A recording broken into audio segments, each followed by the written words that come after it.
বন্ধুরা, ইতিহাসের সবচেয়ে জঘন্য ও ভয়ানক ব্যক্তির কথা যখন ওঠে তখন আমাদের মাথায় মহিলাদের কথা কখনোই আসে না, কেননা মহিলাদের সবসময় মমতাময়ী আর নরম স্বভাবের মনে করা হয়। কিন্তু এই মহিলারাও যে ইতিহাসের জঘন্যতম ও ভয়ানক কাজে উন্মাদ ছিল সেটা আমরা প্রায় অধিকাংশরাই জানি না। যারা হত্যা, যৌনতা ও রক্ত দিয়ে এমন সকল ঘৃণ্য কাজ করেছে যেটা হিটলার, চেঙ্গিস খানের মতো নির্মম শাসকদেরও পেছনে ফেলে দিয়েছে। তাই আজকের ভিডিওতে আমি আপনাদের ইতিহাসের জঘন্যতম কিছু মহিলাদের কর্মকাণ্ড সম্পর্কে জানাবো, যা জানলে আপনার গায়ের লোম দাঁড়িয়ে যাবে। আর আপনি ভাবতে থাকবেন একজন মহিলাও এতটা নির্মম ও জঘন্য কিভাবে হতে পারে। তাই ভিডিওটি সম্পূর্ণ দেখার অনুরোধ রইল। আর এখনও যারা আমাদের চ্যানেলটি সাবস্ক্রাইব করেনি তারা দ্রুত সাবস্ক্রাইব করে ফেলুন। Mary first of England. বন্ধুরা, ইংল্যান্ডের রানী ম্যারি দ্য ফার্স্ট 18 ফেব্রুয়ারি 1516 সালে ইংল্যান্ডের রাজপরিবারে জন্মগ্রহণ করে, যাকে মেরি টিউডর নামেও জানা যায়। মেরি ইংল্যান্ড ও আয়ারল্যান্ডের শাসক হিসেবে 1553 সাল থেকে 1558 সাল পর্যন্ত ছিল। যদিও সে শুধুমাত্র 5 বছরের জন্য সেখানকার রানী ছিল, কিন্তু সে এই মাত্র 5 বছরে এমন সকল কর্মকাণ্ড করেছে যার ফলে আজও এই মহিলাকে ইতিহাসের সবচেয়ে জঘন্যতম মহিলা হিসেবে স্বীকৃতি দেওয়া হয়েছে। মেরি তার শাসনকার্যে লোকদের সাথে এমন নির্মম কাজ করেছে যে যার ফলে তাকে আজও ব্লাডি মেরি নামেও জানা যায়। আসলে মেরি ক্যাথলিক ধর্মের অনুসারী এক কট্টর মহিলা ছিল। যখন মেরি দেখল ক্যাথলিক ধর্ম ধীরে ধীরে বিলুপ্ত হয়ে যাচ্ছে, তখন সে শাসনকার্যভার পাবার পর ইংল্যান্ডে জোর জবরদস্তি করে ক্যাথলিক ধর্মের অনুসারী বানাতে থাকে। আর যারা তার কথা মানত না তাদেরকে জিন্দা আগুনে পুড়িয়ে ফেলা হতো। ইতিহাস থেকে জানা যায় মেরি 5 বছরের শাসনামলে প্রায় 300-রও বেশি লোককে জিন্দা আগুনে পুড়িয়ে ফেলেছে। আর এর জন্য এই মহিলাকে জঘন্যতম ব্লাডি মেরি হিসেবে প্রকাশ করা হয়েছে। এলিজাবেথ বাথরি। বন্ধুরা, হাঙ্গেরিয়ান নোবেলম্যান এলিজাবেথ বাথরি ইতিহাসের সবচেয়ে কুখ্যাত খুনি মহিলা হিসেবে জানা যায়। এমনকি গিনেস বুক অব ওয়ার্ল্ড রেকর্ডে কুখ্যাত মহিলা সিরিয়াল কিলার নামের সর্বপ্রথমে যিনি রয়েছেন তিনি হলেন এই এলিজাবেথ বাথরি।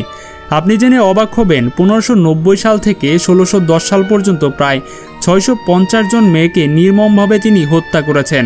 এই খুনি মহিলাটির জন্ম হয়েছিল 1560 সালের হাঙ্গেরির ঐতিহাসিক বাথরি বংশে। ইতিহাস থেকে জানা যায় এই এলিজাবেথ বাথরি অল্প বয়সী খ্রিস্টান মেয়েদের তার শিকার বানাতো।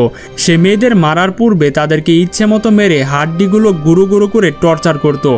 মাঝে মাঝে সেই ভয়ানক কুঠির থেকে কিছু মেয়ে বেঁচে ফিরে এলিজাবেথ বাথরির বিরুদ্ধে অনেক অভিযোগ করেছিল, কিন্তু মেয়েটি বড় রাজপরিবারের ছিল বলে তাকে কোনো শাস্তি দেওয়া হয়নি। তারপর তাকে লোকচক্ষুর আড়ালে একটা ভয়ানক কিলের ভেতরে আটকে রাখা হয়েছিল, আর সে 1614 সালে এভাবেই মারা গিয়েছিল। Amelia Dyer. বন্ধুরা, এখন আমি আপনাদের এমন এক খুনি মহিলা সম্পর্কে জানাতে যাচ্ছি যার স্টোরি শুনে আপনার রুহ কেঁপে উঠবে। কেননা আমেলিয়া ডায়ার নামের এই মহিলা বৃদ্ধ আর যুবতী মেয়েদের খুন করতো না, বরং এই মহিলাটি নবজাতক শিশুদের তার শিকার বানাতো। 1836 সালে আমেলিয়ার জন্মস্থানে একজন ট্রেন্ড নার্স ছিল, যে কিনা 1869 সালে বিধবা হবার পর বেবি ফার্মিংয়ের কাজ শুরু করে দেয়। যারা জানেন না বেবি ফার্মিং বিষয়টা কি, তাদের জন্য বলি, সাধারণত যাদের বিয়ের পূর্বেই বাচ্চা হতো তাদেরকে লালন পালন করার জন্য বেবি ফার্মিংয়ের কাজ ছিল। আর এই বেবি ফার্মিংয়ের সম্পূর্ণ তত্ত্বাবধান ছিল এই অ্যামেলিয়া। সেই সময় অ্যামেলিয়াকে বিশ্বাস করে অনেকে তাদের বাচ্চা বেবি ফার্মিংয়ে দিয়ে যেত, ফলে অ্যামেলিয়া অনেক টাকাও পেত। কিন্তু পরবর্তীতে জানা যায় অ্যামেলিয়া সে বাচ্চাগুলো নিয়ে লালন পালন করার পরিবর্তে নৃশংসভাবে নির্মমভাবে হত্যা করত। তারপর একদিন নদীর পাড়ে ছোট বাচ্চার মৃতদেহ পাবার পর অ্যামেলিয়াকে গ্রেফতার করা হয়। আর সমস্ত তথ্য প্রমাণ পাবার পর এই মহিলাকে 1896 সালের 10 জুন ফাঁসিতে ঝুলিয়ে মৃত্যুবরণ করা হয়। কার্লা হোমোলকা। 4 মে 1970 সালে কানাডার অন্টারিওতে জন্মগ্রহণ করা কার্লা তার স্বামী পল বার্নানদের সাথে মিলে 3 নাবালক শিশুকে হত্যা করেছিল। সবচেয়ে আজব বিষয় হলো কার্লা যে 3 জন শিশুকে হত্যা করেছিল তার মধ্যে একজন তার নিজের আপন বোনও ছিল। এই হত্যাটি তারা 1990 সাল থেকে 1992 মধ্যে করেছিল, কিন্তু 1993 সালে তারা ধরা খেয়ে যায় আর কার্লাকে গ্রেফতার করা হয়। গ্রেফতার হবার পর কার্লা পুলিশের জিজ্ঞাসাবাদের সময় বলে এ সকল হত্যাযজ্ঞ সম্পূর্ণ তার স্বামীর কথার মতো হয়েছে। তখন পুলিশও কার্লার কথা বিশ্বাস করে আর কার্লার সাথে একটা ডিল করে যে কোর্টে কার্লা তার স্বামীর বিরুদ্ধে অভিযোগ করবে, এতে কার্লার শাস্তি কিছুটা কমবে। তারপর কার্লার হাজব্যান্ডের মৃত্যুদণ্ড হয় আর কার্লার কয়েক বছরের জেল। কিন্তু পরবর্তীতে সিসিটিভি ফুটেজে দেখতে পায় এই 3টি খুন করার পেছনে তার হাজব্যান্ডের কোনো হাতই ছিল না।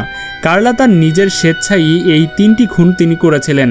কিন্তু পরবর্তীতে এখানে পুলিশের কিছুই করতে পারেনি, কারণ তার সাথে যে একটা ডিল সাইন করা হয়েছে।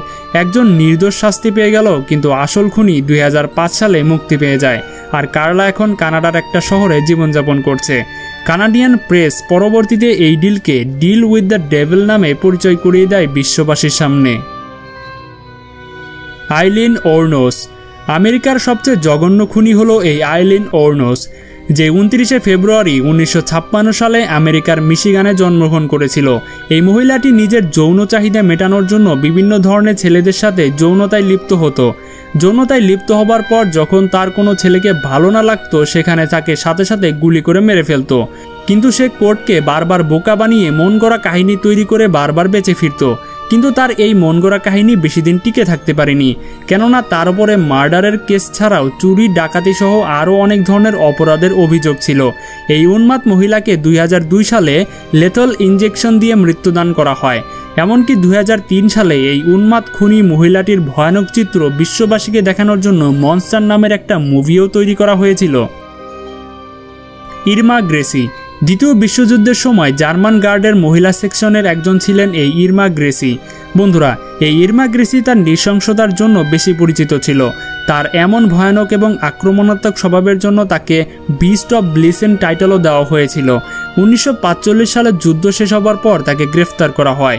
ইরমা গ্রেসি এত লোকের জীবন নিয়েছিল যে সে তার শাস্তি দেওয়ার ক্ষেত্রে একটা শাস্তিরই যোগ্য ছিল, সেটা ছিল মৃত্যুদণ্ড। তারপর 13 ডিসেম্বর 1945 সালে তাকে ফাঁসিতে ঝুলিয়ে মৃত্যুদান করা হয়। এখনও যারা আমাদের চ্যানেলটি সাবস্ক্রাইব করেননি তারা দ্রুত সাবস্ক্রাইব করে ফেলুন। আর কোন মহিলাটিকে আপনার কাছে সবচেয়ে বেশি জঘন্য এবং নির্মম বলে মনে হয়েছে সেটা কিন্তু আমাদের অবশ্যই কমেন্টে জানাবেন। তো দেখা হচ্ছে পরবর্তী পর্বে মজার একটা এপিসোড নিয়ে। আজকের মতো এখানেই বিদায়। আল্লাহ হাফেজ।